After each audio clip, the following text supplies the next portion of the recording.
First things first, when starting to do the marbling technique, is preparation is key. And let me just let you in on a few things that you will probably want. These nice little glass bowls that I have here, this one has some acetone in it. I bought these at the Dollar Tree for $1. They're in a little pack. They're very helpful. I also have on hand all the colors that I might want to use.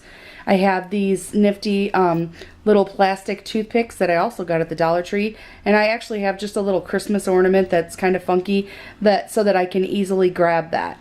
In addition, I have my top coat and I use it as a base coat. This is, sorry, let's see if we can see this.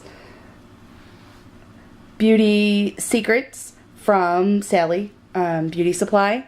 I have some cotton balls, and you probably can't see, I also have some Q-tips out here. In addition, I have this nifty little thermos mug. So it looks like it's for soup or something, but I actually keep in here warm water. This is key to the marbling effect, is that you must have warm water in your bowl that you're going to be working from. And I suggest that you use one of these very small bowls for this effect, because it will be very helpful in that you must keep warm water at all times in the bowl. So if your water becomes cold, you must change it out. Another thing is you'll want to do a quick manicure. Oops, before you start, I just painted them white and I did not clean them up at all because I'm going to have to do so much cleanup after the marbling effect, which you will soon find out. So I'm going to show you the colors that I'm working with, and then we'll start the process. I personally love the Ulta nail polish. This one is Cream of the Crop. I did not use this. I actually used the Ulta Snow White. That's what's on my fingernails right now. So I use that. I have a few other things here. I got some polish on this one. I do love Nails Inc. This is a brand that's with QVC. And this is the Thames, like the Thames River. And I also have two other colors, Great Marlborough Street and Tate. I'm not sure if you can see those, but these are both reds. This one, you might not be able to tell, but it is a very deep red. And this is another red, because I thought I'd do kind of like a Christmas theme. And then I have another, just a bright, called Let the Flames Begin, Ulta Bright Red polish. Then an Ulta purple, like a Vikings purple, called Ultraviolet Femme. And this is also Ulta, kind of hard to tell. Then this electric blue called Blue Streak from Ulta. And it's kind of a cool color. I've worked with it several times in this effect. And then this really hard to tell, but this is a hunter green color called Envy from Ulta. Sorry, that's hard to see.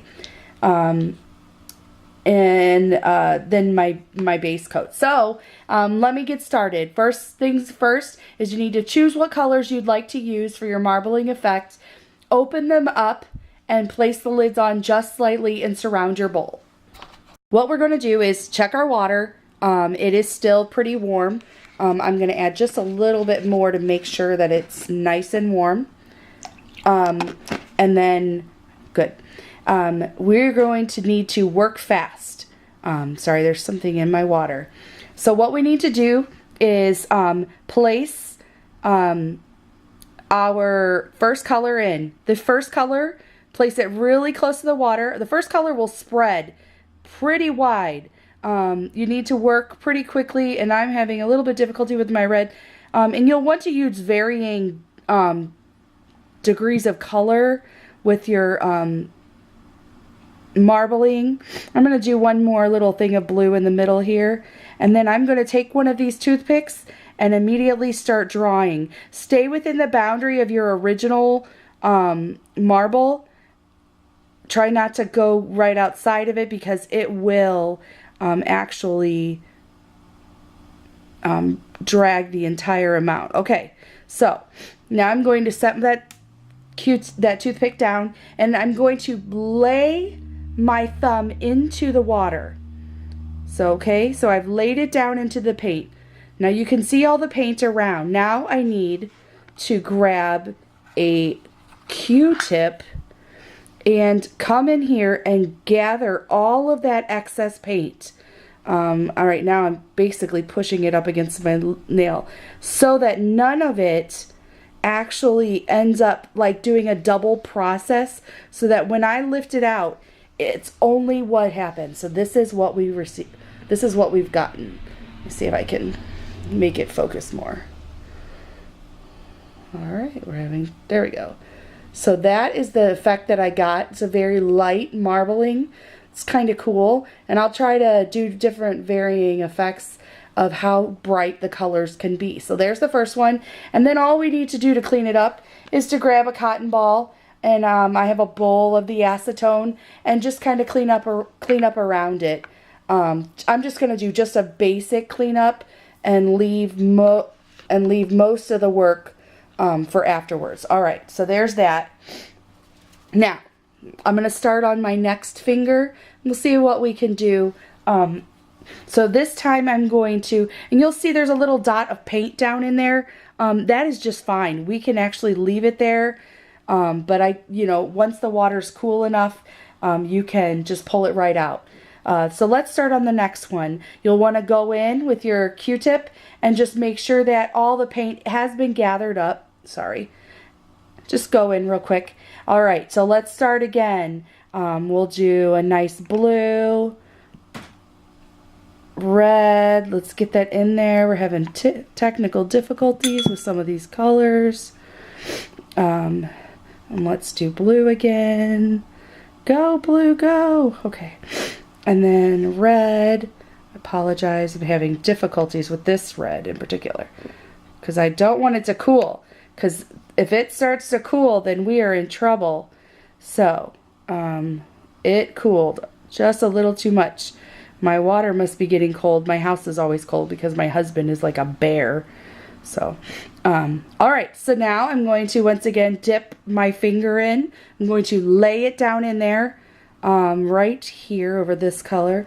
And now I'm going to once again take my Q-tip and gather all the excess paint, kind of run it around behind and on each side. Make sure to gather as much as possible so that when we lift our Q-tip out of the water, it does not double process. All right. Ooh, this looks cool. Let's see if you can see. Oh, shoot. All right. Okay. Can you see that? Oh, my finger looks really super chunky, but that's kind of funky. I dig that. And we're having a hard time focusing. That's basically what we're gonna do. I actually need to change out my water because it's cooled so much. So just a second and I'll be right back. Okay, so I've changed out my water. I've actually changed out a few colors and we're still working with the first two that we had. So now we're gonna move on. So I warmed up my water. It's nice, feels nice and warm. Probably the temperature that you'd put into like a first grader's bathtub. That's what okay, and if you're not like into, of course I go to a momish reference, but I'd say, you know, just warmer than lukewarm, because otherwise you're really going to be struck with a seized up paint. Okay, sorry. So, did you see how the edges have already seized up? Look, this is, here, I'll just let it go. Let me let it go for a second. I'm going to blow on it and cool it off. The colors are awesome. But look, it's seized up because it got cold. And now I'm just able to pick up the entire amount. So that is why we work fast. And I just wasted all that paint. But so let's try that again. I'm just going to look, there was still some paint. You might not be able to see it all the time. So it's important to just keep checking and get that all up.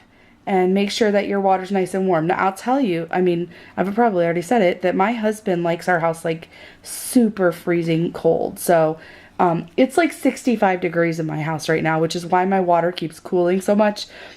You should not have to change your water out as much as I do if you live in a normal house with normal temperatures. Just teasing. Not really. Here's the green. I'll go a little bit more back. I love this electric blue. I think it's super funky. And let's put a little bit more purple. Now we'll start drawing using that little toothpick holder as much as possible. I don't know why this is clumping so much. I'm having technical difficulties. So I'm going to fix some of this. I really love the edge. Does anybody see the edge? Let's see if I can just use it. I'm going to try and just do a nail in the edge. So I'm going to use this right here. That's where I like it. So now I'm going to grab my Q-tip and take all that excess paint out of there so that we don't double process, meaning that when we lift it up, that the paint that's left in the bowl does not just automatically fold back down over the top of what we've just done. All right. Ooh, it kind of looks like airbrush. Whoo, that is so cute. Love it. There, now you can see it. Kind of funky. Can't even see the green really at all, but I dig it. So just find the spot. Like, I encourage you just to play around with this. Honestly, this takes a little bit of playing around with, so I'm just going to gather any paint. One thing, I love using the Q-tips because they do grab the paint quick, but they're so annoying in that they leave fuzz everywhere. So just keep doing this same process. You will need to do top coat at the end. Let me just end again with a couple tips. You can have it nice and like a light marble like this, or any of these different things. It really depends. My first tip is use a base coat. Even if you use just a clear base coat, but I'll tell you that it will show parts of your nail, as you see, even if it's just a little peekaboo effect. So use a base coat, do a basic manicure, get your cuticles back and do a base coat. Then after that, make sure you use warm water. Check your water regularly. Second of all, have your bottles ready to go with the caps off and tilted so that you can grab them easily. Have your toothpicks. I also have this nice little thing of toothpicks available too if I don't like the plastic ones because they are new. And have, colors aside. Be sure to choose vibrant colors. They don't always show up as bright as they are. I mean, it really just depends on what you do. I encourage you just to keep Q-tips and cotton balls on hand and get ready to do your base coat. But play around with it. Let me know what you think. I'm going to actually finish this and do a full set, and then I'll let you see what it looks like. So this is the marbling technique that I did. This is with the Hunter Green Envy, the purple, and that electric blue over the white. So you can see the white kind of peekaboos through a little bit. And then what I actually had done was I did a marbling effect, and it looked so cool that I stuck all 4 fingers in at the same time. They just barely fit in the bowl, but it was great. So then I was able to get basically the same depth of color for all 4 nails. And then I went back and did my thumb, which looks has a little bit more of the purple in it and a little bit more. I love the effect of the white that's coming through. So this is my marbling technique. Now I'll just go through and put a nice little top coat on it, and evidently need to put some lotion on my skin, and that's pretty much it. I hope you enjoyed this. Let me know. I'll probably try to do a Christmassy one coming up soon, and I'll try and post that. And if there's another nail technique that you've heard of, just let me know and I can maybe do a tutorial on it. Thanks, bye!